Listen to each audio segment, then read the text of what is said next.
Maalin maalmaha ka mid ah ayaa gabar ninkii qaba u yeertay waxayna isqabeen muddo dhan 21 sano.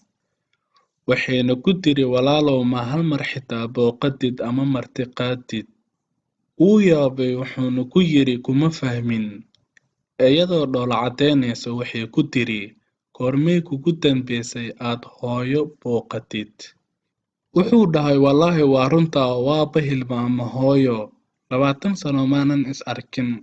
Taleefon ayuu u diray isla waqtigii wuxuuna ku dhahay hooyo macaan. Hooyadii markii ay maqashay codkiisa way ooysay. Wiilkaygiiyow ma fiican tahay? Wax dhib ah ma jiro. Carruurtii miyaa wax dhib ah soo gaareen mise xaaska ayaa wax dhib soo gaareen? Maanta waa isoo wacdaye. Wuxuu dhahay maya alxamdulillaah dhammaan way fiican yihiin. Ka waran hooyo maxaa ka qabta haddii aan caawa kuu imaado oo maqaayad ka soo wada casheeno? Maya wiilkaygiiyow waxba kama qabin diyaar ayaan u ahay in aan kuu raaco maqaayadda. Wiilkaygiiyow mana malaysan kartid sida aan ugu faraxsanahay. Okay hooyo caawa ayaan kuu imaanayaa. Wuxuu dhahay markii aan soo gaaray gurigii hooyo waxaan arkay hooyo oo diyaar ah oo albaabka taagan ooba i sugayso aniga. Hooyo markaan arkay aad ayay u faraxsaneed aadna way u qoslaysay. 20 sanana isma aanan arkin. Waxayna igu tiri wiilkaygiiyow farxadda maanta aan faraxsanahay ma jirto cid aanan u sheegin in aad ii imaanayso weliba i casho geynayso. Ehelka iyo qaraabada kulli waan u wada sheegay.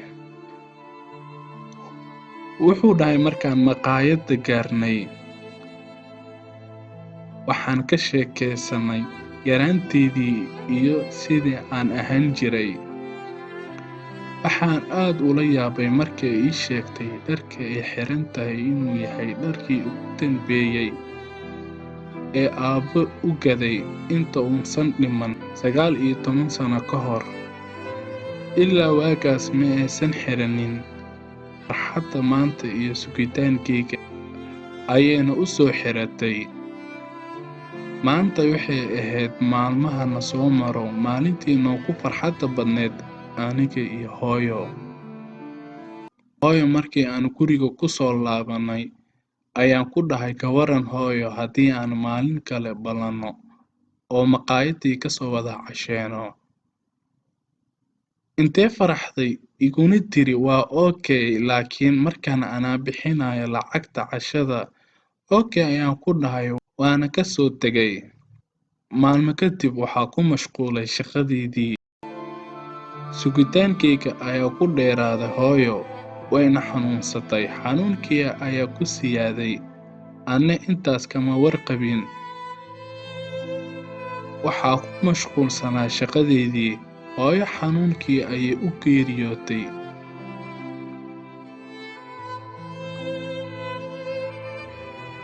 Mana suurtagelin in aan mar labaad israacno. Ayaama kadib waxaa i soo wacay nin wuxuuna i dhahay hebel miyaa? Haa waa asaga. Wuxuu i dhahay imaaw maqaayad hebel. Waxaa weydiiyey sababta wuxuuna i dhahay imaaw adiga iyo weliba xaaskaaga.